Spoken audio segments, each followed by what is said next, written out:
people think that creating content has to be like this whole production, that you have to go get your makeup done and go get a big ring light and get a fancy camera and all the above. And you can literally just use your phone in a nice window and still communicate the same message and still reach the same people. I think that's a big misconception when it comes to creating content. Like, it should be fun. Hey everyone, it's Haley from Team Teachable. I'm really excited to have Jourdan Guyton on the show today. Founder and CEO of Vera Media. Jourdan Guyton is a content strategist and TV producer living in Brooklyn, New York. With over 10 years of experience in the entertainment industry, her love for content is indescribable. In the spring of 2020, Jourdan launched Vera Media, specializing in production, content strategy, and social media marketing. She began teaching other female entrepreneurs her strategy to audience growth and increased revenue. 1 year later, she's generated 6 figures in her business and grown her Instagram audience to 30,000. Her true passion is helping women showcase their true, authentic self through their content to make more money. Welcome to Everything is Teachable, the podcast that takes you behind the scenes to learn how everyday creators have transformed their skills and passions into online courses and businesses. If you've ever wanted to know what it takes to unlock social media success and nail content creation, this is one episode you won't want to miss. Let's say hi to Jourdan.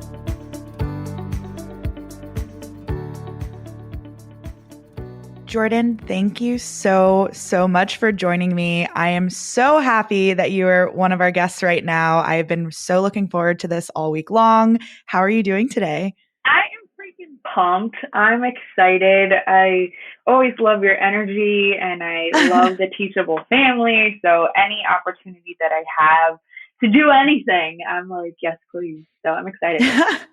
Thank you for saying that. We're seriously you have been such an amazing partner to Teachable. You're doing so many amazing things and we're just really happy you're on the platform. So let's go ahead and jump right in. I would love to hear more about your entrepreneurial journey. So before you started your own business, what were you doing before and what motivated you to kind of get going? I know that's a loaded question, so we can just take it piece by piece, but kind of talk about your early days. Sure. So when I graduated college or high school back in 2010, the University of Oklahoma, I ended up getting my first job at the Maury Show. So all the DNA, baby mama drama, you were not the father. That was my life for a nice 3 years. So I started in production. I started in TV. That's where my hands have been. That's where I've been immersed in for the past 10 years. So from producing to casting, I was in front of the camera for a while. In 2019, I sold a web series that I co-created, a comedic web series, to BET Digital. So always been in the content realm of things. I love entertaining. I love making people laugh. But as I thought I was on the road to being like my own Issa Rae or Shonda Rhimes, if you will, after selling a show, the pandemic hit. And I found myself, like a lot of creators and people in production, on unemployment because everything shut down. I'm sure not just creators, everybody. We're all kind of stuck. So because of that, I'm not one to be idle for very long. Those of you that are not familiar with production, a lot of shows go into hiatus over the summer and you can claim unemployment or you can work, and when I was back in my production days, I always worked every summer. And so this time was no different, right? I got tired of just kind of sitting around, which the pandemic is very scary, but I also knew that I needed to make money, right? And so I started my business in the midst of the pandemic, just helping women create stuff for social media, creating graphics, newsletters, like whatever got me a check. And once I realized that people were paying me for my expertise and paying me to do those things, I was like, okay, I'm onto something. So from there, I hired a business coach and kind of got the lay of the land of just business in general, because I didn't go to school for it. And I still wanted to at least know, what profit and loss was. And I did. And it kind of just snowballed after that. Yeah. And I really would love to know kind of when you started this new venture and you're just kind of like, okay, I need to figure something out for myself. Like you said, you're not one to stop working, but you wanted to find like a new route for yourself. What was really the biggest motivation for you to keep going, even when you were experiencing maybe some pitfalls, some roadblocks, and all of that?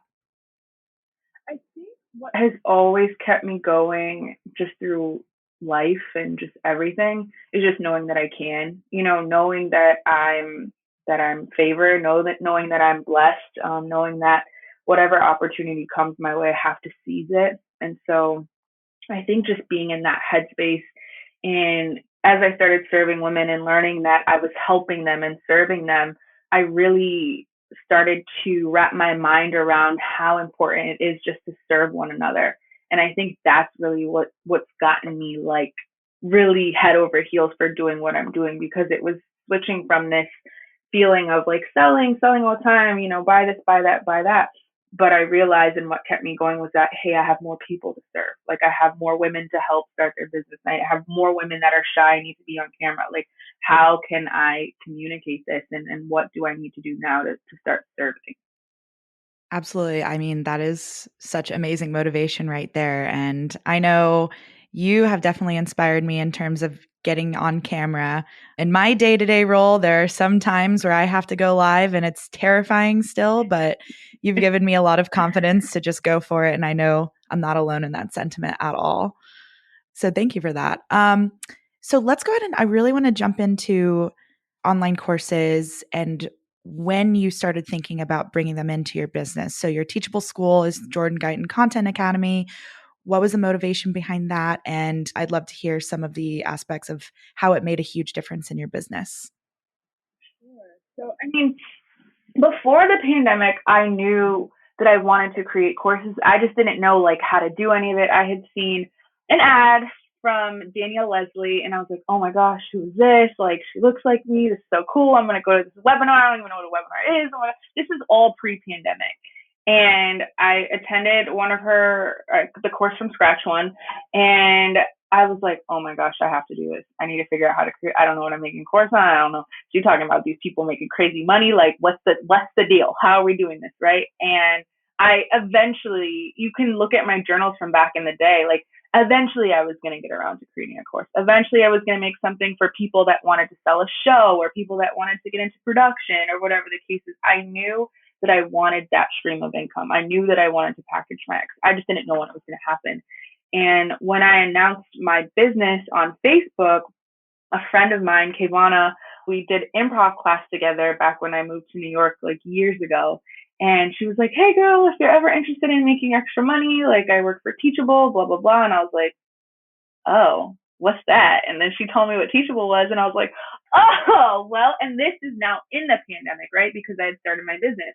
And I was like, well, I don't really know what I'm doing over here. Let's try something else and try to add another stream of income, or figure out what this word passive means or whatever, and try to incorporate this stream into my business.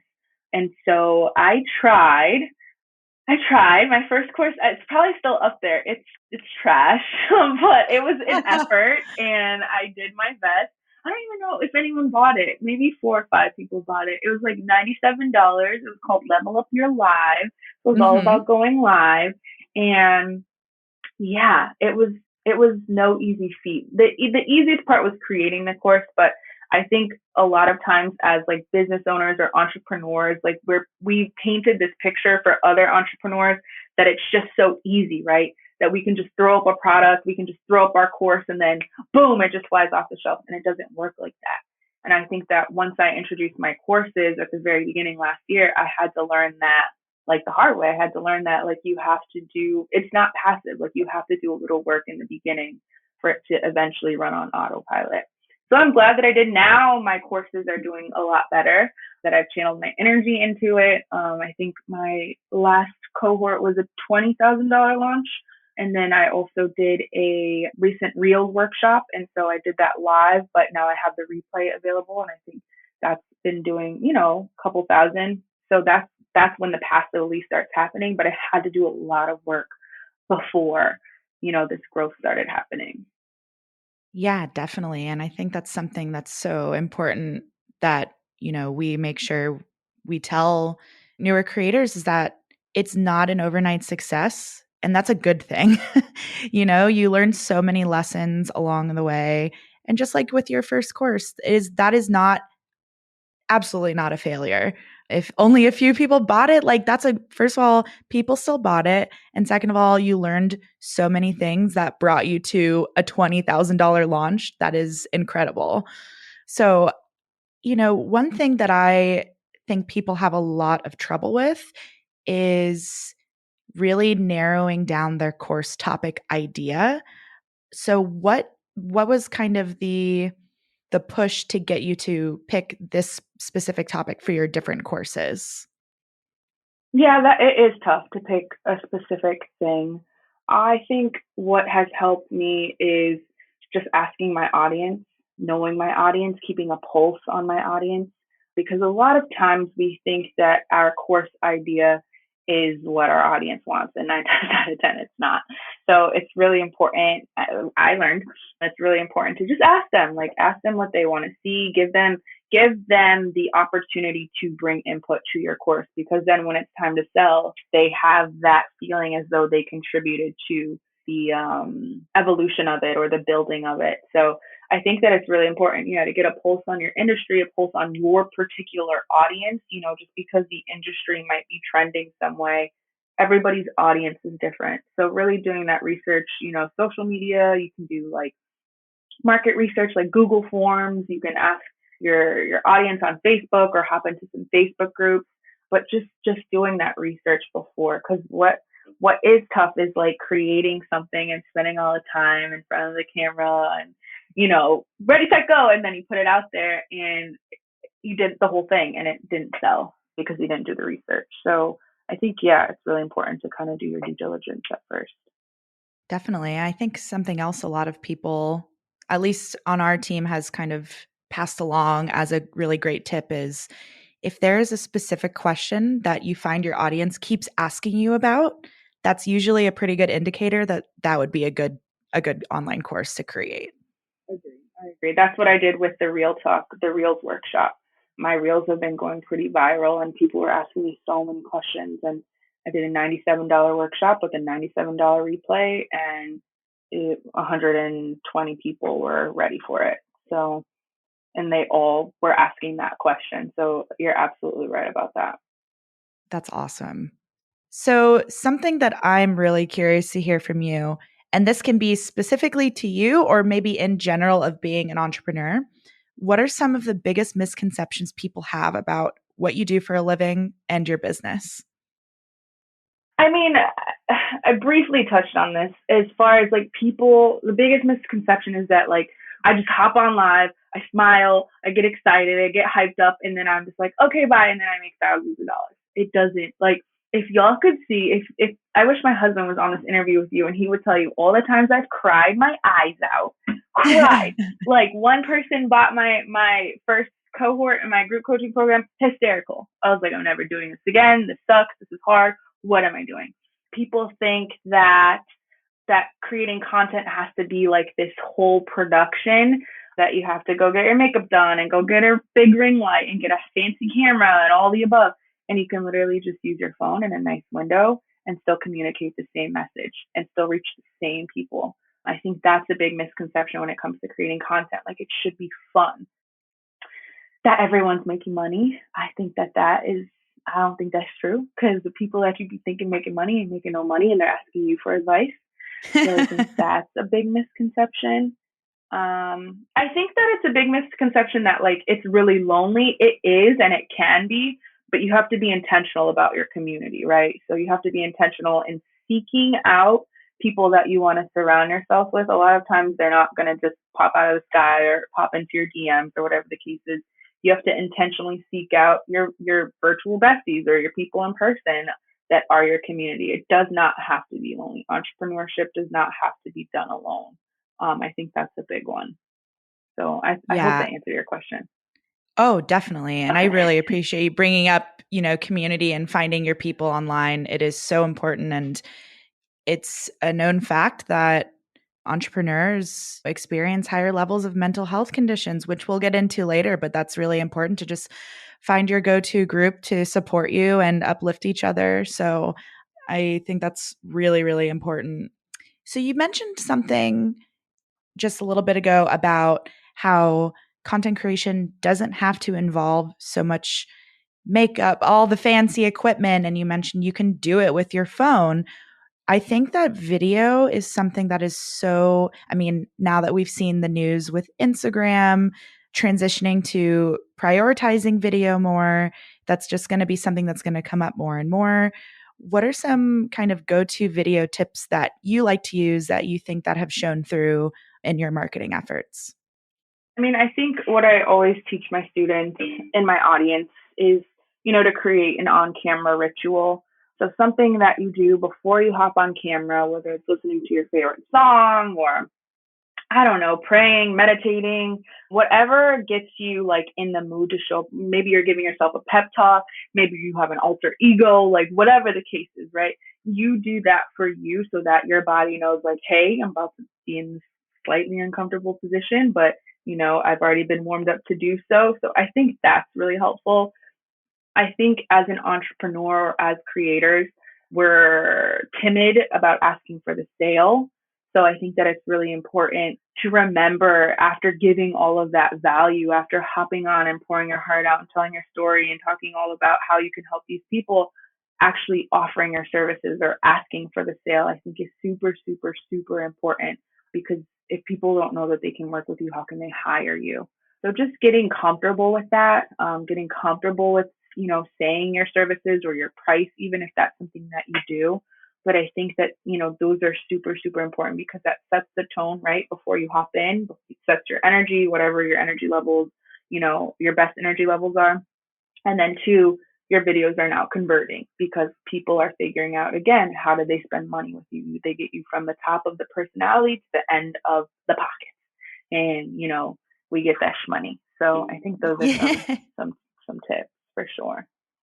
Yeah, and I think that's actually a perfect segue to kind of transition more into creating reels on Instagram, which I know has been your bread and butter lately. What are some of the biggest takeaways that you've learned from consistently creating reels?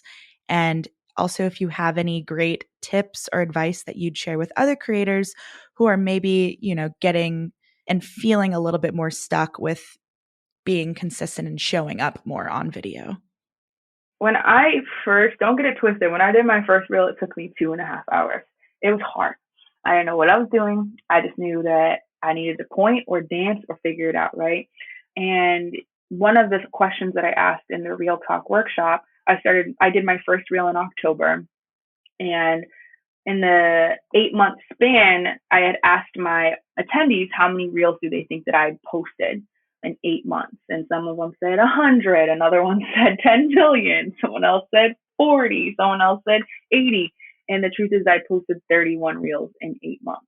That's it. Wow. 1 to 2 reels a week.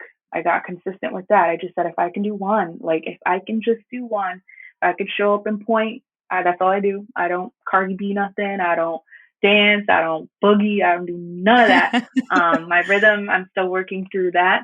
And I just do what's comfortable for myself. I really try to encourage you being the secret sauce. You are the secret sauce to your viral reels or to your reels that sell or to your reels that cater to your audience. You are the secret sauce. So I think that once you stop focusing on trying to do it exactly how she did it and just be inspired by how she did it and do it your way, I think that makes the biggest difference is you being the secret sauce. Definitely. And wow, I definitely thought that you had created more than just 31 reels, which is incredible. And I think that's so important for people to hear that you don't have to get into making 7 reels a week right off the bat. It's something that you can easily transition into. And as long as you're somewhat showing up, then it's fine.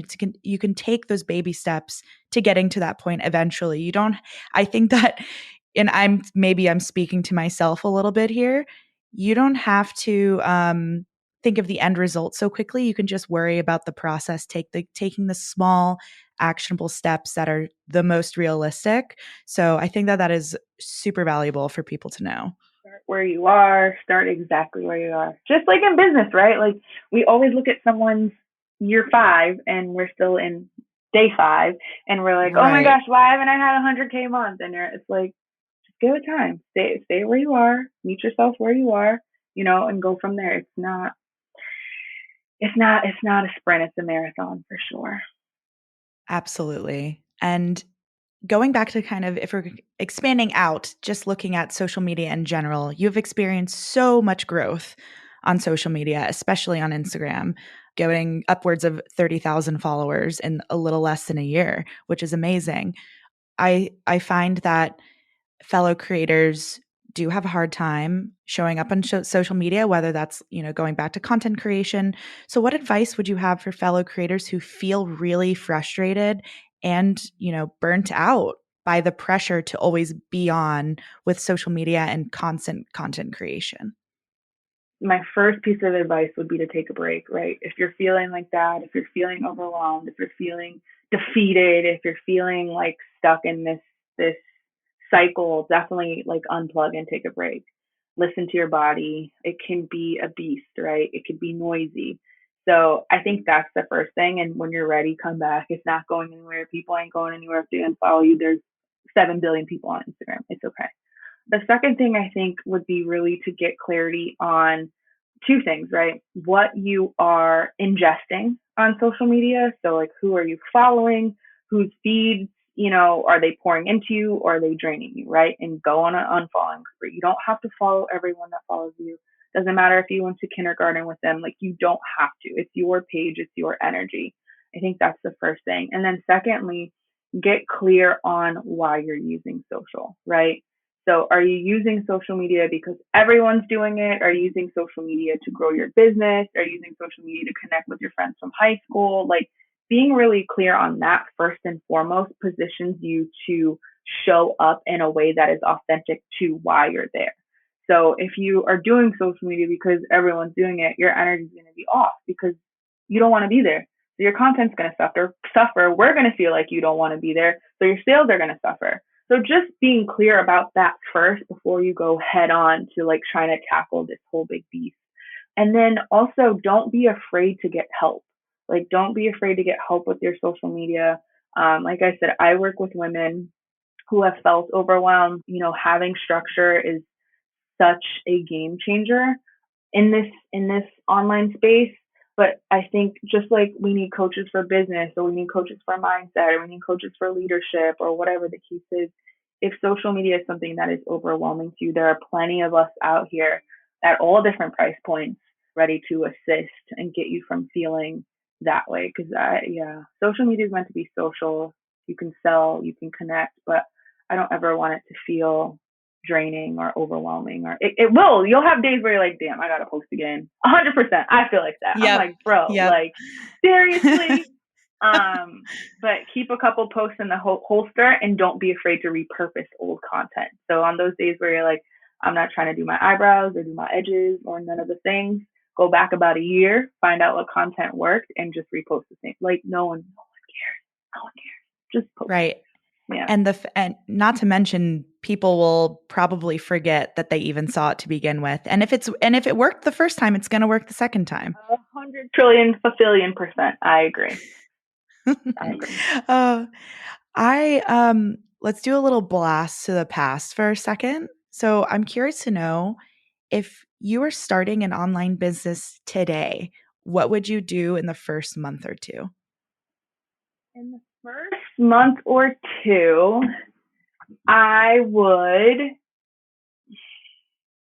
just get clear on like who you serve, get clear on how you want to show up online, who you want to be known for, then like what you want to be known for, what are you the expert in. I think it's really clear. I mean, I think it's really important to be clear on that. Know that it will evolve, know that it will change, all the above.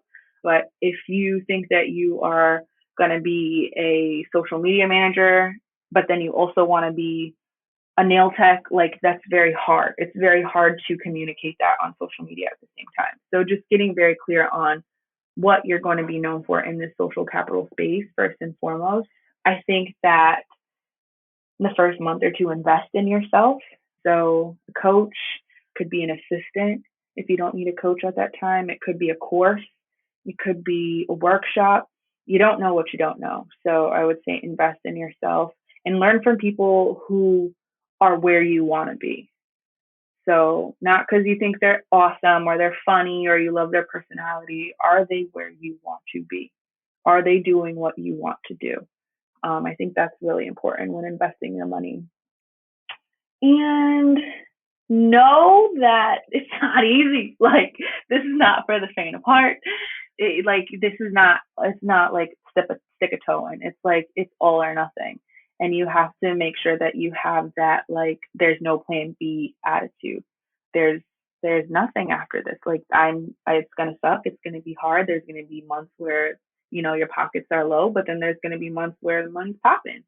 And you have to be able to ride out both of those waves. So I think in the first month or two, it's just really important to make that commitment to yourself that you're in it for the long haul. You're in it for the generational wealth. You're in it to provide a better life for your family. You're in it for the freedom to work anywhere. You're in it for whatever your reasoning is. But know that and make that commitment before you decide to do any of this or waste money or go crazy, because you'll get close.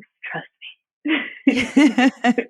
Yeah, I mean, those having that kind of guiding light and having those motivations are really, really important to nail down before you take that major step, I think. And I'm really curious to know, once you started getting into online courses, well, before, Kayvana told you about them, are there any other creators who are on Teachable that kind of inspired you to get going? I like Nicole Walters a lot. I just like her as a person and just her energy and her brand a lot. So yep. She had, I believe, 1K for a day or something like that on there. Other Teachable creatives, I think those are the only two that I knew. But again, I didn't really know that like Teachable was a thing. I just knew they created courses.